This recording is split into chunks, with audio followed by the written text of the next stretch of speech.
Ya, assalamualaikum warahmatullahi wabarakatuh. Apa kabar teman-teman semuanya? Selamat bergabung kepada channel kita, ya. Channel apa teman-teman semuanya? Channel Agile Mentor gitu ya. Alhamdulillahirabbil alamin. Kita masih diberikan kesempatan dalam keadaan sehat walafiat ya, terutama dalam bagaimana kita mewujudkan rasa syukur kita kepada Allah Subhanahu wa taala ya.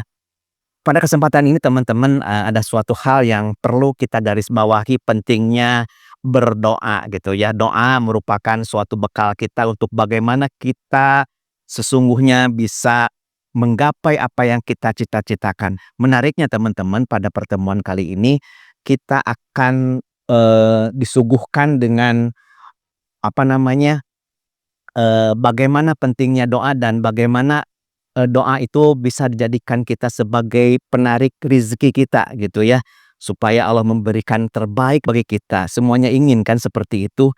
Nah ini, teman-teman semuanya kita mulai saja tanpa basa-basi terkait dengan hal tersebut, kita definisikan dulu terlebih dahulu terkait dengan apa itu doa gitu ya, teman-teman semuanya. Ini beberapa saya catatkan di sini bahwa Eee, doa mengandung beberapa pengertian yaitu da'a, yaitu mengajak, yada'u da'watan du'aan ya. Artinya mengajak, memanggil, dan memohon ya teman-teman semuanya.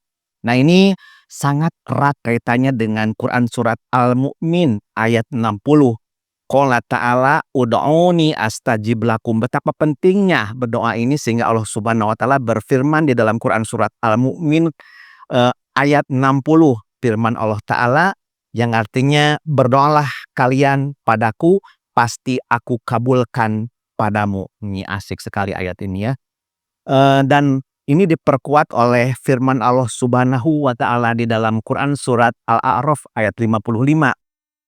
Wa qalat a'udzubillahi minasyaitonir rajim. Bismillahirrahmanirrahim. Wa qala ta'ala ud'u rabbakum tadarru'aw wa khufyatan innahu la yuhibbul mu'tadin. Berdoalah kamu kepada Tuhanmu dengan merendah diri dan tersembunyi, karena sesungguhnya Ia atau Allah tidak suka kepada orang yang melewati batas. Ini Quran surat A'raf ayat 55 teman-teman semuanya.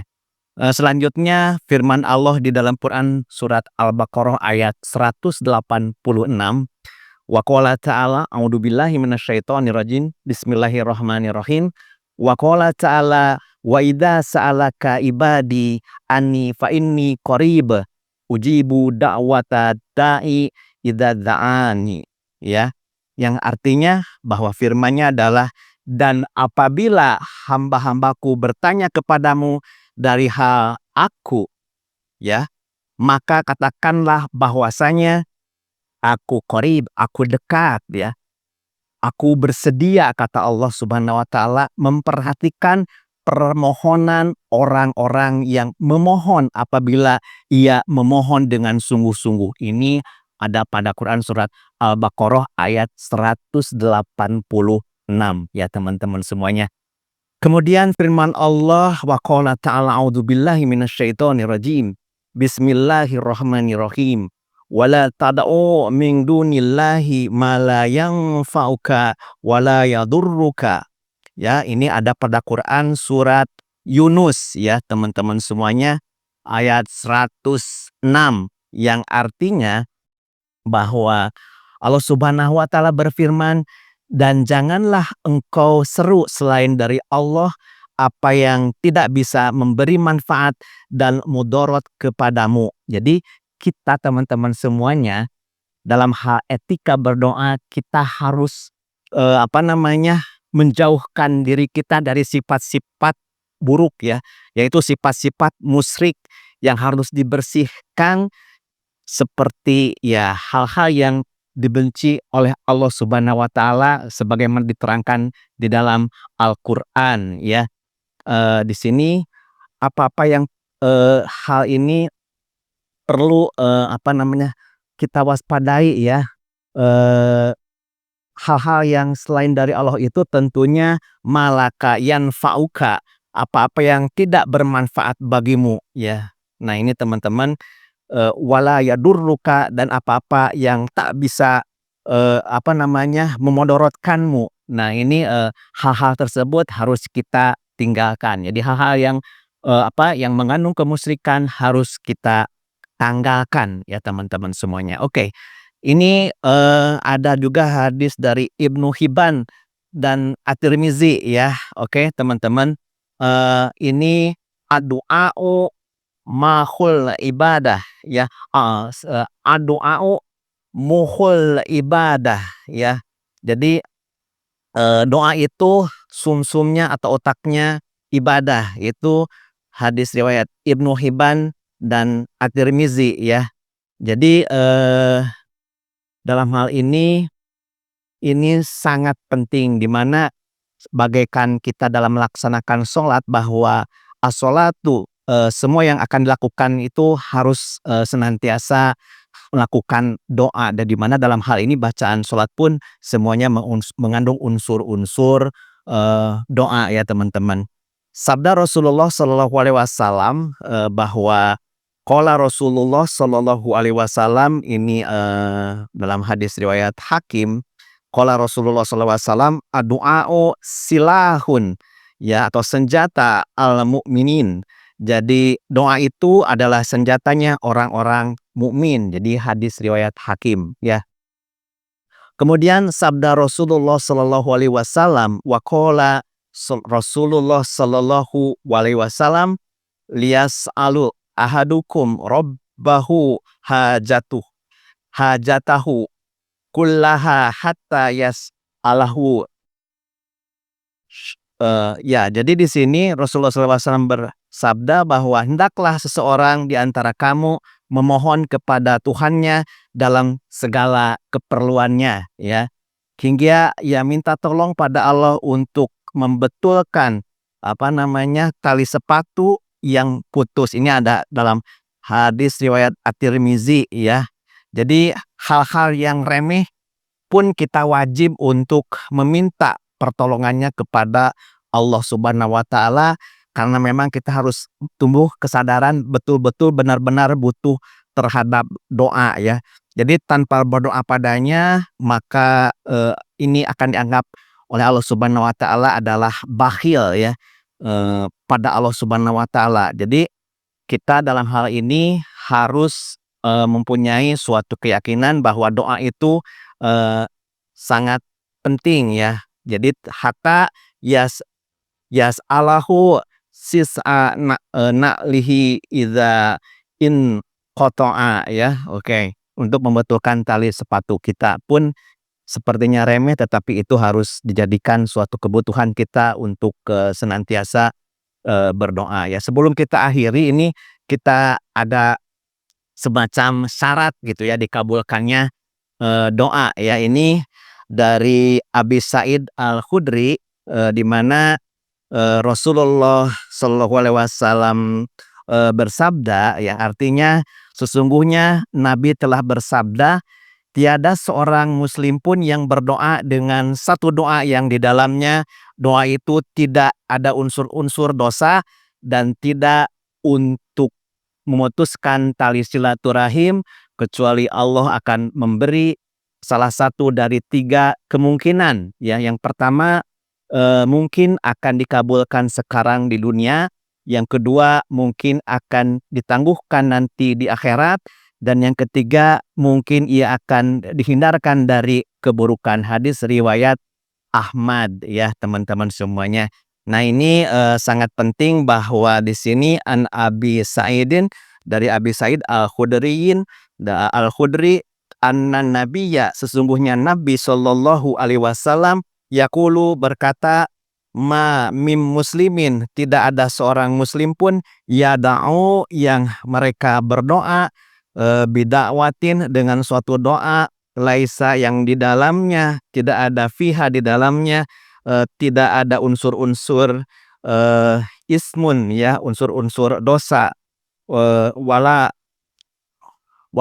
qati'atu rohimin, yang di dalamnya juga tidak ada unsur-unsur, untuk memutuskan tali silaturahmi gitu ya, teman-teman semuanya. Nah ini, pertanyaan selanjutnya, kapan saat dikabulkannya doa itu ya, yang paling mujarab? Ini ada di dalam hadis riwayat, Imam Malik ya, sabda Rasulullah SAW bahwa pada setiap malam Tuhan kita turun ke langit dunia ketika tersisa sepertiga malam yang terakhir. Lalu Allah berfirman, barang siapa yang berdoa kepadaku pasti aku kabulkan, dan barang siapa yang meminta kepadaku pasti aku beri, dan barang siapa yang minta ampun kepadaku pasti aku akan beri ampun padanya. Ini hadis riwayat Malik ya, di mana qala telah bersabda Rasulullah Shallallahu Alaihi Wasallam, yanzilu, akan turun Allah, Rabbuna, Rob kami, kulla lailatin, setiap malam, ya ini luar biasa, setiap malam, illa sama idunya, yaitu ke langit dunia, hina, ketika, ia bako, tersisa ya, tersisa, sulusul laili. Jadi sulusul laili itu sepertiga malam, al akhir, pada akhir gitu ya. Fayaqulu, dan, mereka, maksudnya, fayaqulu, dan, berfirman Allah ya, man, barang siapa, yada'u, yang mereka, berdoa, yad'uni, kepadaku, fa'astajibu, maka kami akan mengabulkan, lahu, baginya, waman, dan barang siapa alani, meminta kepadaku atau meminta padaku ya, eh, apa fa'u eee, fa'u'tiyahu, maka, aku akan, aku akan memberikannya ya, waman, dan barang siapa yastaghfiruni, yang mereka ini meminta ampun kepada Allah Subhanahu wa taala, maka Allah akan mengampuninya bagi yang berdoa ya. Nah ini, sahabat bertanya pada Rasul, "Wahai Rasulullah, kapan waktu berdoa agar lebih didengar oleh Allah Subhanahu wa taala?" Jawabannya, doa di tengah malam dan doa sesudah sholat fardu atau sholat wajib gitunya. Di hadis yang lain, sabda Rasulullah SAW, jarak yang paling dekat antara seorang hamba dan Tuhannya yaitu ketika sujud, maka hendaklah kamu memperbanyak doa pada waktu itu ya. Fa'aksiru du'a ya, ini rawahu Muslim. Dari Ibnu Abbas ia berkata, Rasulullah SAW bersabda, ketahuilah bahwasanya aku dilarang oleh Allah Subhanahu wa taala membaca Al-Quran ketika ruku dan sujud. Oleh sebab itu pada waktu ruku hendaklah kamu mengagungkan Allah, sedangkan mengagungkan Rob ya, sedangkan di waktu sujud hendaklah kamu berdoa dengan sungguh-sungguh, maka doa itu, layak untuk dikabulkan. Ini hadis riwayat Muslim ya. Nah ini teman-teman, bahwa amalan di dalam bagaimana kita berdoa tentunya, mempunyai suatu etika yang harus kita, jalani ya. Nah ini, yang paling penting di sini amalan yang menjadi penarik rezeki bagi kita ya. Yang pertama ini berdasarkan hadis-hadis dari Nabi Shallallahu Alaihi Wasallam. Yang pertama adalah perbanyak membaca la haula wala quwata illa billah ya. Perbanyak la haula wala quwata illa billah bagi yang rezekinya tersendat-sendat ya. Fadilahnya ini berdasarkan untuk melancarkan rezeki, ini hadis riwayat, Tobroni ya, dikeluarkan oleh Tobroni di dalam kitab Al-Ausat dari Abu Hurairah radhiyallahu an berkata, Rasulullah SAW bersabda, barang siapa yang ingin dipakaikan nikmat oleh Allah, maka hendaklah memperbanyak membaca alhamdulillah gitu ya. Barang siapa yang ingin barang siapa yang banyak dosanya gitu ya, maka hendaklah ia meminta ampun kepada Allah Subhanahu wa taala, dan barang siapa yang tersendat-sendat rezekinya, maka hendaklah ia memperbanyak membaca la haula wala quwata illa billah. Yang kedua, amalan yang penarik rezeki, maka kita perbanyak membaca istighfar dengan istiqomah ya. fadilahnya untuk melonggarkan kesempitan, mendapatkan jalan keluar dalam setiap kesusahan, sehingga akan mendapatkan rezeki dari arah yang tidak disangka-sangka. Ini hadis riwayat Ahmad, Abu Dawud dan Ibnu Majah. Ini dikeluarkan pula oleh Imam Ahmad, Abu Dawud dan Ibnu Majah dari Ibnu Abbas rahimakumullah, berkata Rasulullah SAW, barang siapa yang istiqomah membaca istighfar, maka Allah akan melonggarkan segala kesempitan, memberikan jalan keluar bagi setiap kesusahan, dan akan mendapatkan rizki yang tak terhitung banyaknya. Ini hadis riwayat Ahmad, Abu Dawud dan Ibnu Majah. Selanjutnya yang ketiga adalah tiap hari kita harus membaca la haula wala quwata illa billahil aliyyil azim sebanyak 100 kali, teman-teman. Fadilahnya tidak akan miskin selamanya. Ini hadis riwayat Ibnu Abi Dunya, dikeluarkan oleh Ibnu Abi Dunya dari Asad Ibnu Wadi'ah. Ia memarfukannya kepada Nabi Shallallahu Alaihi Wasallam, barang siapa yang membaca la haula wala quwata illa billahil aliyyil azim sebanyak 100 kali dalam setiap harinya, maka ia tidak akan tertimpa kefakiran atau kemiskinan selamanya. Ini hadis riwayat Abi Dunya. Yang keempat, tiap malam membaca surat Al-Waqiah, ya teman-teman. Fadilahnya tidak akan miskin, ya. Surat Al-Waqiah termasuk surat kekayaan. Ini berdasarkan hadis riwayat Baihaqi, Ibnu Maradawih dan Abu Ubaid dan Abu Ya'la.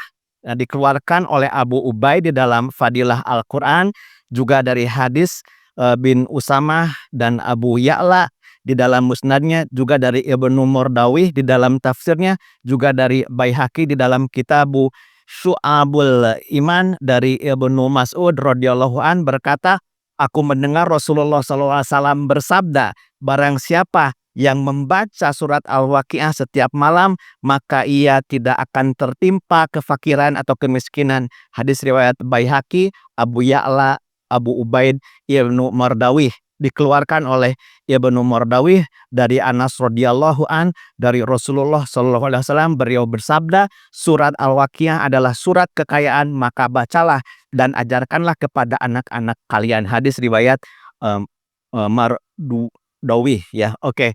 Selanjutnya kita harus juga membaca Allahumma anta ta'lamu, yang intinya kita berdoa bahwa ya Allah, aku memohon kepadamu keimanan yang membahagiakan hatiku dan keyakinanku yang benar, sehingga aku mengetahui sesungguhnya tidak ada yang menimpaku kecuali apa yang telah engkau tentukan untukku. Allahumma anta ta'lamu sirri wa alaniyati fa'akbalu ma'dirati wa ta'lamu hajati fa'atini su'li wa ta'lamu ma fi nafsi faghfirli dzambi. Allahumma inni as'aluka imana yubashiru qalbi waya wayak wayakifa, ya, yang artinya kita harus berdoa sesuai dengan apa yang diriwayatkan, nanti akan dibahas lebih lanjut. Ini banyak sekali ya fadilah-fadilahnya. Terus juga membaca la ilaha illallah al-malikul haqqul mubin sebanyak 100 kali. Fadilahnya aman dari kemiskinan, menghilangkan kesedihan ketika di alam kubur, gitu ya. Hadis riwayat Imam Malik dan Ad-Dailami. Ya, ketika akan masuk rumah baca surat Al-Ikhlas, ya fadilahnya menghilangkan kemiskinan dan dari keluarganya dan tetangganya, ya. Dan juga perbanyak sholawat, ya teman-teman semuanya, dan juga membaca doa Allahumma ja'al awsa'a rizqiha alayya inda kibari sini wang kitoi umuri, ya. Fadilahnya Allah Subhanahu wa Ta'ala akan meluaskan rezeki di masa tuanya nanti. Jadi hadis riwayat Tobroni, ya, berdoa kepada Allah siang malam karena doa adalah senjatanya orang yang beriman, ya teman-teman semuanya. Di sini kami menghimbau kepada diri kami sendiri bahwa betapa pentingnya doa itu, ya, karena doa juga berkaitan dengan bagaimana kita menyeru, mengajak kepada manusia, sebagaimana di situ kata dari doa sendiri adalah mengajak, memanggil, dan memohon ya, di mana mungkin dari teman-teman kita semuanya inti dari dakwah atau dalam hal mengajak itu adalah bagaimana kita mentauhidkan Allah Subhanahu wa Ta'ala. Ada hal yang menarik sebelum kita akhiri bahwa dalam hal mengajak itu, dalam hal isi dari dakwah itu seperti apa, yaitu ada di dalam Quran surat, Al-Baqarah ayat, 21, 22 ya. A'udzubillahi minasyaitonirrajim, bismillahirrahmanirrahim, ya ayuhan nasu ubudu rabbakumul ladzi khalaqakumul ladzina min qablikum la'allakum tattaqun. Wahai manusia, sembahlah Tuhanmu yang telah menciptakan kamu dan orang-orang yang sebelum kamu agar kamu bertakwa. Alladzi ja'ala lakumul arda firasya was samaa binaa'a wa anzala minas samaa'i ma'an fakhraja bihi minas samarati rizqan lakum fala taj'alu lillahi andada wa antum la ta'lamun. Jadi intinya bertauhid dan tidak musyrik kepada Allah Subhanahu wa Ta'ala. Ayat ini dalam tafsir Ibnu Katsir juz 1 bab 8 diterangkan bahwa ini berkaitan dengan 5 perintah Allah di dalam hadis riwayat Ahmad. Amarukum bihomsin, Allahu amaroni bihina, bil jamaah, sam'i, ta'ak, hijrah, dan jihad fisabilillah. Demikian, terima kasih. Nanti kita akan bahas hal-hal yang penting lainnya untuk kesejahteraan kita bersama. Mudah-mudahan kita semua diberikan magnet rezeki. Ini amalan-amalan yang perlu kita senantiasa lakukan untuk mendapatkan kehidupan di dunia hasanah wa fil akhirati hasanah wa qina adzabannar. Terima kasih. Assalamualaikum warahmatullahi wabarakatuh.